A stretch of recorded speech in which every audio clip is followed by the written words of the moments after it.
Get going. We've got Skylar Diggins-Smith here, and we'll start with Doug Pyberg and then Grady Diaz. Hey, Sky, great to see you. What's going on?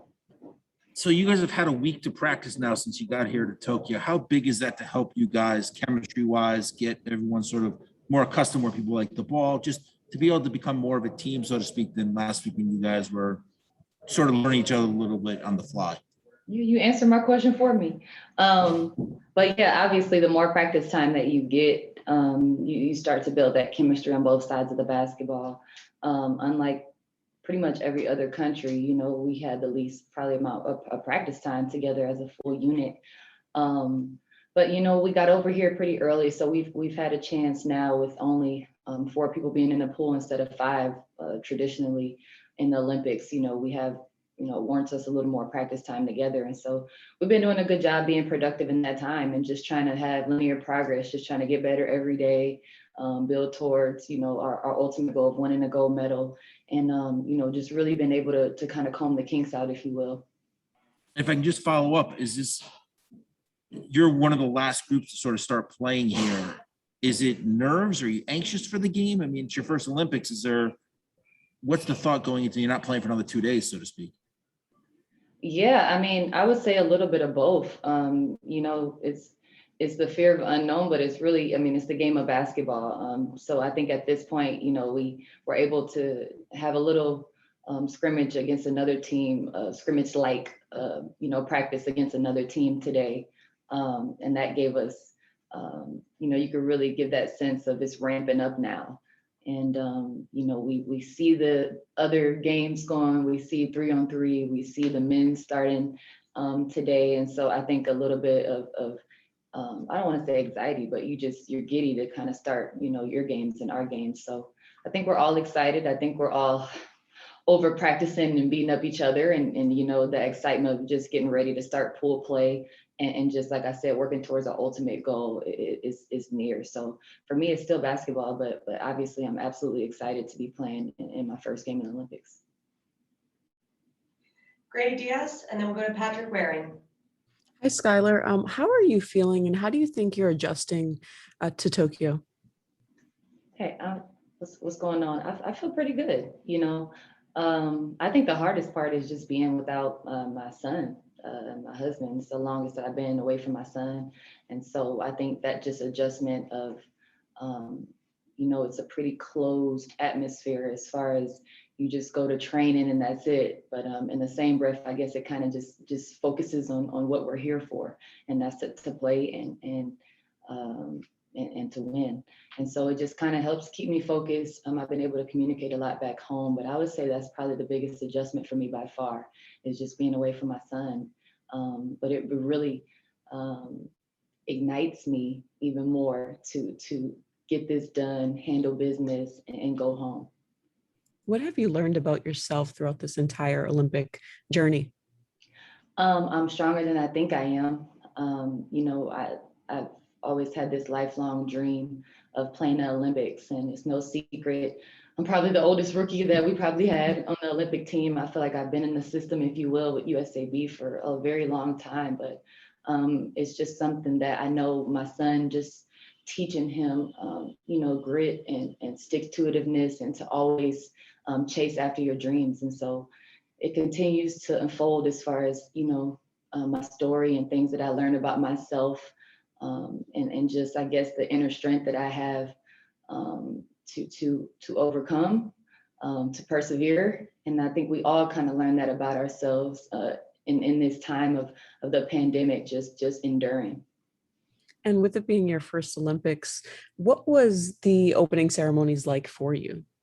Yeah, it was amazing to me. Obviously, I posted about this. You just have all these dreams. I talk about it as a kid and you just wonder, are they going to come true? And I definitely got to, it just flashbacks to memories of me watching the opening ceremonies as a kid and just wanting to be there and wanting to do that. And so to be there, to obviously have, our one of our leaders in Sue Bird leading the charge, it was a very special moment for me, even though it may have been different than normal. I didn't know any better because it was my first one. So it was amazing to just walk across there at a united front with Team USA. And it really just kind of hit me at that moment that you're at the Olympics. And next up is Patrick Wary and Michelle Vogel, you're on deck. Hey, Skylar, it was you just mentioned it earlier, and it was shared with us before that you guys had a scrimmage today. Anything that you can share with us, just kind of your feeling of how you all played, or anything in particular? Well, it was untraditional. It wasn't like a 4-quarter. You know, we just kind of got to practice some things, practice some offense. It really wasn't. You know, we didn't have officials or anything like that. It just kind of gave us all opportunity to, you know, practice against somebody else. I think we all were kind of feeling it, you know, with the, not the delay, but the amount of time that we had before the game. So I think it was just getting in, being able to see what we look like in our sets, you know, and against another team after a few days of practice that we had. So it wasn't a traditional, you know, 4-quarter scrimmage or anything, but you know, we got to see what we look like, and you know, we definitely are going to continue to build off of that. And is there anyone on this team that you came into that you maybe didn't really know a lot about, or maybe didn't really have a relationship with, that you feel like you're starting to see a bond with, or you're kind of connecting with? Well, I think, you know, from a personal standpoint, you know, obviously, I got to know Lee G, and I got to know Diana, and just being, you know, spending time with one another. But I think our environment is kind of smaller than what you think. You know, it's not like we have 300 or 400 players. I think we've all been around a similar environment, especially in the W. You know, it's such a small, tight-knit community that you know of people, you know about people. But definitely, I can't really just pick one person, but I say just having little moments with people, having conversation outside of basketball, and just having a little bit of downtime together that we get to spend. You definitely learn things about people that you may not have known before. Michelle Vogel, and then we'll go to Jackie Powell. Skylar, can you maybe talk a little bit about how you've bonded and clicked with Dawn, you know, a fellow guard and somebody, you know, I think who played as passionately when she played as you do? Yeah, I mean, it really is just learning and being a sponge of, you know, off example of her. We've had some side moments where, you know, we didn't really even talk about ball, talked about other things. But I think just seeing how she leads, you know, I won't say I have a fangirl moment, but, you know, just understanding everything that she accomplished. I wear number 5 like she did. So that means a lot to me. I really, you know, wear it with a lot of pride. And, you know, just seeing how she leads this team, leads by example. She's a former hooper, so the environment is very light. But I know I'll continue to learn a lot from her throughout these 2 weeks, and, you know, take away a lot of intangibles. And I asked Sylvia and Tina this, what do you think of the 3-on-3 game? And would you like playing it? And what's it been like for you just to see Jackie get the chance? I know it's unfortunate for Katie Lou, but having Jackie get the chance to do that. Yeah, you gotta do a little research on me with the 3-on-3, Michelle. Yeah. I was the original, you know, gold medalist in 3-on-3 in Athens, Greece. It was myself and Shanae Ogumake, Bria Hartley, and Ann Strother, actually. She made up our 4-on-4 team, and we went to Athens, and I'm showing my age, in 2012. And so that was a special moment. That was obviously way before it got introduced. And I even wrote a paper at Notre Dame my senior year about why 3-on-3 should be included in the Olympics. But I think you get to see competition that you may deem untraditional in 5-on-5. You get to see countries that you may not normally face. You know, countries that may have 3 or 4 players that can really play at a high level, who may not be able to compete, or have 7, 8, or 9, or 10 players to be able to medal or put themselves in a position to compete in the Olympics in 5-on-5. So it really is a fast game. Obviously the shot clock, the time limit, you know, the environment, it kind of takes you to like a street ball environment, which we all kind of grew up playing outside. You know, not all the time would you have 10 people to play. Sometimes it'd be, all right, let's run 3s. You know, it just kind of took me back to like my childhood growing up playing outside in the summers, 3-on-3 on the hard top. They changed the floor since the last time we played, but just that whole environment, it was a DJ, it was fans, courtside. And I thought it was a really special game where you got to see maybe untraditional countries that you don't get to face in 5-on-5. Did you I'm so happy for Jackie, obviously Notre Dame connections, even Katie Lou Puma connections, Jackie Puma connections. So I'm always happy, for anything that I've been involved in or anyone that I know to, be on this level and to be playing the way she's playing. So you have to forgive me. It's 3:30 a.m. here. So I had completely, until you said that, I was like, oh shit, sorry. I remembered they didn't do that. But did you like, it's interesting because now I feel like most of us are getting more familiar with it now because we didn't see a lot of it. How is it different for you to, just the skill set? Because I know you're doing a lot of the same things, but it does seem a little different what you did 3-on-3 versus 5-on-5. Can you kind of put that in perspective?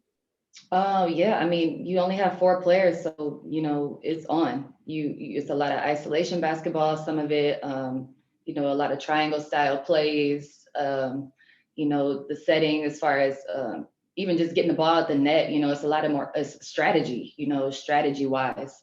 It's not a lot of dead ball situations, it's a fast game. And then obviously here, I play with the best women in the world, the best basketball players in the world, the best scorers in the world, the best bigs in the world. At every position, I play with the best in the world. So I'll be more in a role on this team, obviously. And at the end of the day, everybody gets a medal and everybody's role is important. And so I'm coming into that role of what I can bring to the table for this team. Whereas in 3-on-3, everybody is a threat. I'm not saying that I'm not a threat. People aren't a threat in 5-on-5, but I'm saying it's only 4 people on the team. So it's a little more evenly distributed as far as, opportunity. You're going to be on the floor, you're going to play. Whereas 5-on-5, you may be in a role. It just depends on who you're playing at the time, matchups, advantages. And so it's definitely a lot of strategy in both games, but I think it's different in that sense. Thanks, I appreciate it. And last question for today for Skylar will go to Jackie Powell. Hey, Skylar. This is Jackie Powell from Bleacher Report. Thanks for taking the time. So I'm curious, amid all of the WNBA prospects in this Olympics, including draft picks who might have deferred WNBA opportunities to develop overseas, there were those who upheld national team commitments instead. And then you've got some highly touted college prospects. How, from your perspective, do their performances in an event like an Olympics determine their WNBA readiness? Oh gosh, that's a very loaded question. I guess I'm not even familiar with one person at the moment. But yeah, obviously this is the biggest stage in the world, especially as far as opportunity. In respective countries, like I said, your role might star on that team. So I think it gives a lot of people opportunity, to shine. You're on the biggest stage. It's millions and millions of eyes on you. So, it can't hurt to play well on this stage. I think it can only help. But I think it's so many factors that go into, the W. It's just all about fit, it's at the end of the day. But, I think it definitely gives these players opportunities to showcase their talent. Thanks so much, Skylar. I appreciate it. You guys go take a nap. Thank you. Thank you, guys. Thank you. Thank you all.